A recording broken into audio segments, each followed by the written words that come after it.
Timu zimeshapatikana. Kwa hiyo wale ambao wote wamepata nafasi niwapongeze sana kwa kupata nafasi hiyo, lakini na wale wengine ambao kupata nafasi niwapongeze vile vile, kwa sababu kwenye haya mambo lazima wapatikane wachache wa kutuwakilisha. Ingekuwa kuna uwezo wa kwenda wote tungekwenda. Kwa hiyo mimi niwapongeze sana.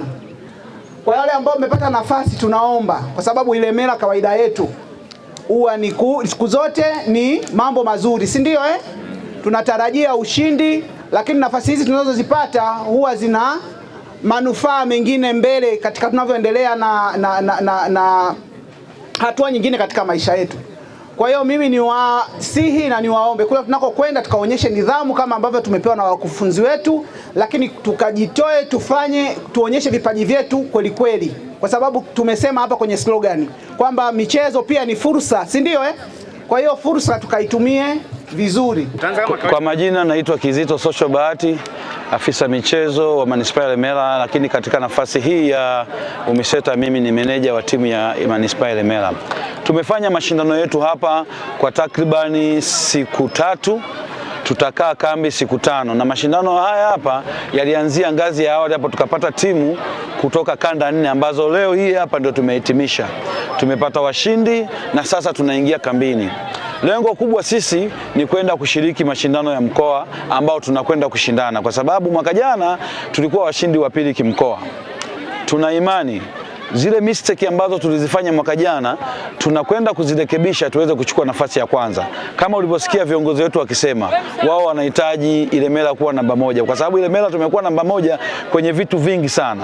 Kesho kutwa hapa walimu wanafanywa sherehe ya kuwa namba 1 kwenye mitihani kufaulisha vizuri. Sasa na sisi tunataka tukawe chachu ya kuonyesha kwamba hata kwenye michezo huwa tunakuwa namba 1. Kwa hiyo tuna imani kabisa tunaenda kufanya vizuri katika mashindano hayo katika viwanja vya Nsumba Sekondari tarehe 8. Kubwa hapa kwenye mashindano haya ilikuwa ni kwenye swala la uteuzi wa wachezaji, kwa sababu hapa tulikuwa na wachezaji takribani 480, lakini tunatakiwa tuunde wachezaji idadi ya 120, na namna ya kutoa wachezaji 120 kwenye wachezaji 480 ndio hali ngumu tuliyokuwa nayo, kwa sababu mnaweka mpaka tunatumia vigezo vyote, na ndio maana tumeweza kupata timu bora. Hiyo ndio ilikuwa changamoto kubwa kwa wakati wa mashindano haya. Tunaiona tija haya kwa mashindano kwa sababu ukiangalia wakati vinatolewa vikombe hapa, kwanza umeona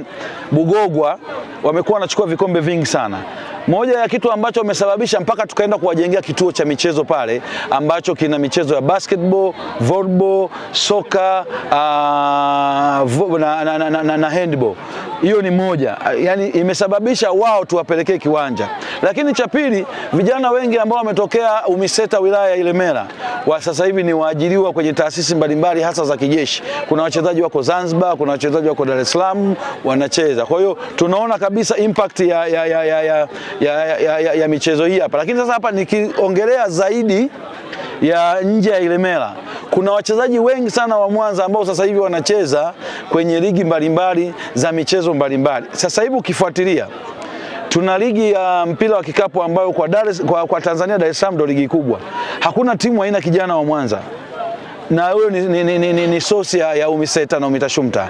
Ukiangalia kwenye football, wenyewe ni mashahidi, tuna vijana wengi sana wa Mwanza ambao wametokea Mwanza ambao wametokea Ilemela. Kwa hiyo michezo hii ya UMISETA na UMITASHUMTA kiukweli kabisa inaonyesha ni jinsi gani ambayo inawapa fursa vijana, na ukizingatia sasa hivi vijana wengi tunasema hawana ajira. Michezo inaajiri watu wengi sana. Unajua watu wanapoambiwa kwamba michezo inaajiri watu wengi wanafikiria wale wachezaji tu. Sasa hivi kuna wachambuzi wa soka wameajiriwa kwa sababu ya michezo.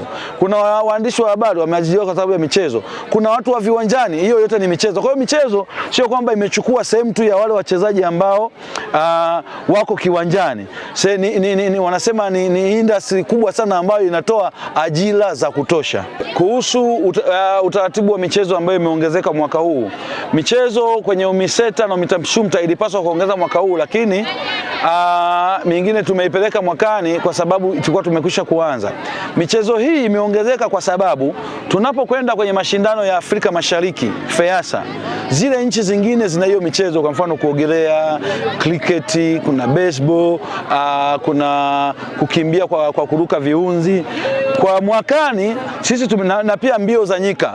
Mbio za nyika tunasema hizi marathons na zenyewe zimeongezeka. Kama sasa hivi ukiangalia Tanzania tumekuwa na marathon nyingi sana, lakini wanaokwenda kukimbia kule ni watu wakubwa. Sasa hivi ndio tunaanzishia kuanzia huku chini. Tumeona wakimbiaji kama kina Simbu wale, sasa tunatafuta wakina Simbu wengine huku chini. Kwa hiyo tunajiandaa kuanzia sasa hivi kuongeza michezo mingine ambayo imeanza kuchezwa kimataifa kwa maana ya Afrika Mashariki FEASA. Nikiongelea pia swala la wazazi, baadhi ya wazazi wanauelewa mdogo kuhusu watoto wao wenye vipaji, lakini hili jambo sasa hivi limekuwa ni kwa wachache sana, kwa sababu wengi sasa hivi ni mashahidi. Sasa hivi tukiangalia TV zetu kama siku ya leo hapa, watu wa Mwanza tunakutana Sato Sangala kuangalia vijana wa under 17. Sasa wazazi wanapoona kama mtoto wao sasa hivi ameweza kuwa kinara, anacheza na pale wanapata pesa, ile pesa wanaopata inasaidia familia. Kwa hiyo na imani kabisa wale wengine ambao walikuwa ni wagumu kuelewa katika jambo hili kwamba kipaji kinaweza kumsababishia mwanafunzi kwenda kutoka, wanasema wataona umaana wake, na ndio maana sasa hivi serikali imeanzisha shule za michezo. Shule za michezo ambazo sasa lengo lake katika ya mashindano, watoto wanavyokwenda kushiriki mashindano ya taifa ya taifa, wanakuwa tena scouted kwenda kwenye baadhi ya zile shule ambazo zimeandaliwa na serikali kwa ajili ya michezo. Ninaitwa Mwalimu Solwa Mukama, mratibu kanda ya Bugogwa, wilaya ya Ilemela. Kuna kitu kinaitwa utawala katika michezo, sports administration. Unaongelea swala la uongozi kwa maana ya mwenyekiti wa cluster na mratibu. Kitoka hapo unaongelea swala la wataalamu kwa maana ya coaches. Kitoka hapo unaenda kuongelea masuala mazima ya wachezaji. Sasa hivyo vitu vitatu kaunganisha na rasilimali muda na rasilimali miundombinu ambavyo vimeweza kutumika kadiri ipasavyo, ndiyo imetupelekea hapa tulipo hadi hivi leo tunasherehekea ushindi mkubwa. Ipo tija kubwa sana, ndugu mwandishi wa habari. Leo hii tunapoongelea michezo si sawa na zamani. Leo hii tunaongelea michezo ni kazi, na tija tunaweza tukaiona kuanzia hata kwenye soka la wasichana. Wameimprove sana. Leo hii mtoto wa kike anacheza mpira, unaweza ukadhani hata pia ni mtoto wa kiume. Kwa hiyo ni tija. Lakini pili, ipo baadhi ya michezo iliyokuwa imepuuzwa zamani kama vile table tennis, riadha, volleyball na michezo ya namna hiyo tofauti na soka. Yote hii ambavyo unaweza ukaona mwandishi, tumechukua vikombe vyote takriban. Sasa tija ipo, na huko Iringa tunapokwenda nina uhakika tunaenda kufanya vizuri zaidi. Mimi nasema kuanzishwa kwa miundombinu ya michezo katika viwanja vya Bugogwa pale Igombe imeibua vipaji vingi ambavyo havikuweza kuonekana mapema vya wanamichezo, kwa sababu muda wote pale utapata watoto baada ya masaa ya masomo wanaenda katika viwanja mbalimbali kunoa vipaji pamoja na walimu wao. Kwa kufanya hivyo sasa unakuta kwamba vipaji vinaonwa, vinaibuliwa na vinakuzwa, na ndio imetufikisha hapa tulipo leo. Nasema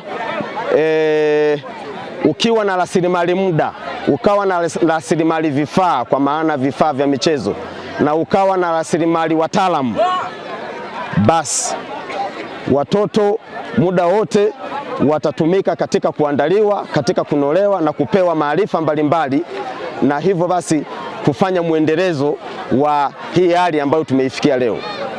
Endelea kuifuatilia YouTube channel yetu Jembe FM TZ. Subscribe, comment, like and share.